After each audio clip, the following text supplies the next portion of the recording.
ಇವತ್ತು ಮೌನಿ ಅಮಾವಾಸ್ಯೆ.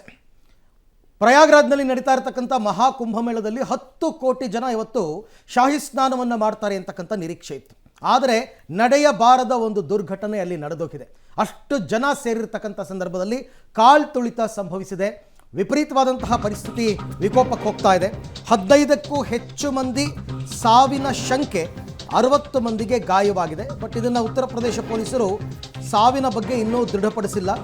ಆದರೆ ಬರ್ತಾ ಇರುವ ಮಾಹಿತಿಯ ಪ್ರಕಾರ 15ಕ್ಕೂ ಹೆಚ್ಚು ಮಂದಿ ಸಾವನ್ನಪ್ಪಿದ್ದಾರೆ ಅಂತಕ್ಕಂಥ ಮಾಹಿತಿ ಇದೆ. ದೃಶ್ಯದಲ್ಲಿ ತಾವೀಗ ಗಮನಿಸ್ತಾ ಇದ್ದೀರಾ, ಪ್ರಯಾಗ್ರಾಜ್ನ ದೃಶ್ಯಗಳು ಇವೆಲ್ಲವೂ ಕೂಡ ಭೀಕರ ಕಾಲ್ತುಳಿತ ಸಂಭವಿಸಿದೆ. ಪ್ರಯಾಗ್ರಾಜ್ನಲ್ಲಿ ಮೌನಿ ಅಮಾವಾಸ್ಯೆ ದಿನವಾದ ಇವತ್ತು ಪುಣ್ಯ ಸ್ನಾನಕ್ಕೆ ಮುಗಿಬಿದ್ದಿದ್ದಾರೆ ಭಕ್ತರು. ಈ ಸಂದರ್ಭದಲ್ಲಿ ಸಹಜವಾಗಿಯೇ ಭಾರೀ ನೂಕುನುಗ್ಗಲು ಉಂಟಾಗಿದೆ. ಹಾಗಾಗಿ ಈ ಘಟನೆ ಸಂಭವಿಸಿದೆ ಅಂತ. ಇವತ್ತೊಂದೇ ದಿನ 10 ಕೋಟಿ ಜನರು ಅಮೃತ ಸ್ನಾನ ಮಾಡುವಂತಹ ನಿರೀಕ್ಷೆ ಇತ್ತು.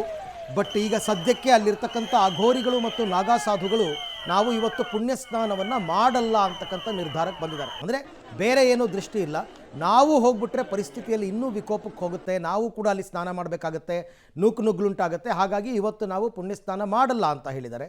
ಬಟ್ ಇವತ್ತು ಬೆಳಗಿನ ಜಾವ ಸೂರ್ಯೋದಯಕ್ಕೆ ಮುನ್ನ ಸೂರ್ಯನಿಗೆ ತರ್ಪಣವನ್ನು ಕೊಡ್ತಕ್ಕಂಥ ಸಂದರ್ಭದಲ್ಲಿ ಶಾಹಿ ಸ್ನಾನ ಮಾಡೋದು ಸೇಫ್ ಅಂತ. ಹಾಗಾಗಿ ಅಲ್ಲಿ ಹೋದಾಗ ಈ ದುರ್ಘಟನೆ ಸಂಭವಿಸಿದೆ. ಇನ್ನು ಮುಂದುವರೆದ ಭಾಗವಾಗಿ ಮಹಾಕುಂಭಮೇಳದಲ್ಲಿ ಉಂಟಾದಂತಹ ಕಾಲ್ತುಳಿತಕ್ಕೆ ಸಂಬಂಧಪಟ್ಟಂತೆ 60 ಜನರಿಗೆ ಇಲ್ಲಿ ತನಕ ಗಾಯಗಳಾಗಿರೋದ್ರ ಬಗ್ಗೆ ಮಾಹಿತಿ ಲಭ್ಯ ಆಗ್ತಾ ಇದೆ.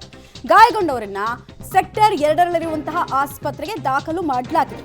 ಕುಟುಂಬಸ್ಥರಿಂದ ತುಂಬಾ ಜನ ಬೇರ್ಪಟ್ಟಿದ್ದಾರೆ. ಸಾಮಾನ್ಯವಾಗಿ ಈ ಮಾಸ್ ಗ್ಯಾದರಿಂಗ್ ಆದಾಗ, ನುಗ್ಲಾದಾಗ ಪಕ್ಕದಲ್ಲೇ ಇದ್ರೂ ಕೂಡ ಅವರು ಒಂದಷ್ಟು ಮೀಟರ್ ದೂರ ಹೋಗ್ಬಿಡ್ತಾರೆ. ಮತ್ತೊಂದು ಸ್ವಲ್ಪ ಪ್ಯಾನಿಕ್ ಸಿಚುವೇಶನ್, ಮತ್ತು ಕೆಲವು ಕಡೆಗಳಲ್ಲಿ ಸ್ವಲ್ಪ ಡಿಸ್ಟರ್ಬಿಂಗ್ ವಿಜುವಲ್ಸ್ ಕಾಣೋಕೆ ಸಿಗ್ತಾ ಇದೆ. ಮತ್ತೆ ಮಾಸ್ ಗ್ಯಾದರಿಂಗ್ ಸಂದರ್ಭದಲ್ಲಿ ಏನಾಗುತ್ತೆ ಅಂದ್ರೆ ಒಂದು ಚಿಕ್ಕ ಪುಟ್ಟ ವದಂತಿಗಳು, ಇಲ್ಲಿ ಸ್ನಾನಕ್ಕೆ ಅವಕಾಶ ಕೊಟ್ಟಿದ್ದಾರೆ, ಇಲ್ಲಿ ಜನ ಕಮ್ಮಿ ಇದ್ದಾರೆ ಅನ್ನುವಂತಹ ವದಂತಿ ಇಷ್ಟು ದೊಡ್ಡ ಅನಾಹುತಕ್ಕೂ ಕೂಡ ಕಾರಣ ಆಗೋ ಸಾಧ್ಯತೆ ಇದೆ. ಕಾಲ್ತುಳಿತಕ್ಕೆ ನಿಖರವಾದ ಕಾರಣ ಏನು ಅಂತ ಗೊತ್ತಾಗಿಲ್ಲ. ಬಟ್ ನಿರೀಕ್ಷೆ ಅಂತೂ ಜಿಲ್ಲಾಡಳಿತಕ್ಕೆ ಇತ್ತು, ಇವತ್ತು 10 ಕೋಟಿ ಜನ ಬರ್ತಾರೆ ಅಂತ. ಸ್ವಲ್ಪ ಇನ್ನೊಂದಷ್ಟು ಮುಂಜಾಗ್ರತಾ ಕ್ರಮಗಳನ್ನ ಕೈಗೊಂಡಿದ್ರೆ ಬೆಟರ್ ಇರ್ತಿತ್ತು ಅನ್ನೋದು ಬಹಳ ಜನರ ಅಭಿಪ್ರಾಯ ಆಗ್ತಾ ಇದೆ. ಬಟ್ ಕೈ ಮೀರಿ ಹೋಗುತ್ತೆ. ಬಿಕಾಸ್ ಬರೋರು ಕೋಟಿ ಸಂಖ್ಯೆಯಲ್ಲಿ ಇರಬೇಕಾದ್ರೆ ಅಲ್ಲಿದ್ದಂತಹ ಸಿಬ್ಬಂದಿಗಳು ಪರಿಸ್ಥಿತಿಯನ್ನು ನಿಭಾಯಿಸೋದಕ್ಕೆ ಇದ್ದಿದ್ದು ಕೇವಲ 1000 ಸಂಖ್ಯೆಯಲ್ಲಿ. ಹ್ಯಾಂಡಲ್ ಆದ್ರೂ ಹೆಂಗ್ ಮಾಡ್ತಾರೆ? ರೈಟ್, ಡೀಟೇಲ್ಸ್ ಕೊಡ್ತಾರೆ. ನೇರ ಸಂಪರ್ಕದಲ್ಲಿ ಜಾಯ್ನ್ ಆಗ್ತಾ ಇದ್ದಾರೆ ಶಬೀರ್. ಸದ್ಯಕ್ಕೆ ಪರಿಸ್ಥಿತಿ ಅಂಡರ್ ಕಂಟ್ರೋಲ್ ನಲ್ಲಿ ಇದೆಯಾ? ಏನೇನ್ ಮಾಹಿತಿ ಇದೆ? ಮತ್ತೆ ಸಾವಿಗೆ ಸಂಬಂಧಪಟ್ಟಂತೆ ಜಿಲ್ಲಾಡಳಿತ ಕನ್ಫರ್ಮೇಶನ್ ಈಗಲಾದ್ರೂ ಸಿಗ್ತಾ ಇದೆಯಾ? ಮಮತಾ, ಈಗ ಪರಿಸ್ಥಿತಿ ಹತೋಟಿಗೆ ತರುವಂತ ಕೆಲಸವನ್ನ ಕೂಡ ಮಾಡಲಾಗಿರುವಂತದ್ದು. ಜನರನ್ನ ಬೇರೆ ಬೇರೆ ಘಾಟ್ಗಳಿಗೆ ಶಿಫ್ಟ್ ಮಾಡುವಂತ ಕೆಲಸವನ್ನ ಕೂಡ ಈಗ ಮಾಡಲಾಗ್ತಾ ಇದೆ. ಈವರೆಗೂ ಜಿಲ್ಲಾಡಳಿತ ಕನ್ಫರ್ಮ್ ಮಾಡಿರೋ ಪ್ರಕಾರ 11 ಜನ ಸಾವನ್ನಪ್ಪಿದ್ದಾರೆ ಅನ್ನುವಂತ ಮಾಹಿತಿಗಳು ಬರ್ತಾ ಇದಾವೆ. ಆದ್ರೆ ಸಾವಿನ ಸಂಖ್ಯೆ ಇನ್ನೂ ಕೂಡ ಹೆಚ್ಚಾಗಿರ್ಬೋದು ಅನ್ನುವಂತಹ ಸಾಧ್ಯತೆಗಳು ಕೂಡ ಇದಾವೆ.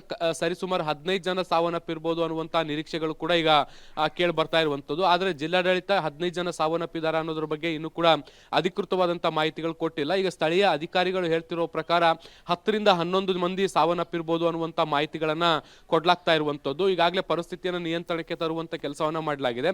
ಮತ್ತೆ ಇವತ್ತು ಮೌನಿ ಅಮಾವಾಸ್ಯೆ ಹಿನ್ನೆಲೆಯಲ್ಲಿ ವಿಶೇಷವಾದಂತಹ ಅಮೃತ ಸ್ನಾನ ಏನಿತ್ತು ಅದನ್ನು ಕೂಡ ರದ್ದು ಮಾಡುವಂತ ಕೆಲಸವನ್ನ ಕೂಡ ಈಗ ಸ್ಥಳೀಯ ಆಡಳಿತ ಮಾಡಿರುವಂತದ್ದು.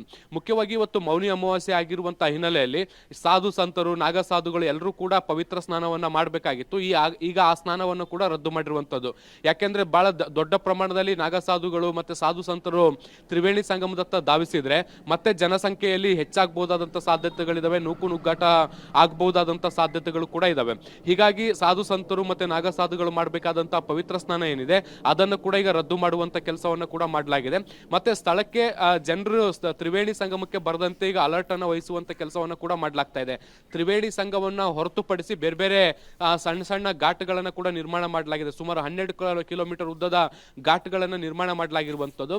ಹತ್ತಿರದಲ್ಲಿರುವಂತಹ ಸ್ಥಳೀಯ ಘಾಟ್ಗಳಲ್ಲಿ ಸ್ನಾನವನ್ನ ಮಾಡಿ ಯಾರು ಕೂಡ ತ್ರಿವೇಣಿ ಸಂಗಮದತ್ತ ಬರಬೇಡಿ ಅನ್ನುವಂತ ನಿಟ್ಟಿನಲ್ಲಿ ಕೂಡ ಈಗ ಅನೌನ್ಸ್ ಮಾಡುವಂತ ಕೆಲಸವನ್ನ ಕೂಡ ಮಾಡಲಾಗ್ತಾ ಇರುವಂತದ್ದು. ಹೀಗಾಗಿ ಕ್ರೌಡ್ ಅನ್ನ ಒಂದಿಷ್ಟು ಕಂಟ್ರೋಲ್ ಮಾಡುವಂತ ಕೆಲಸವನ್ನ ಕೂಡ ಮಾಡಲಾಗ್ತಾ ಇದೆ.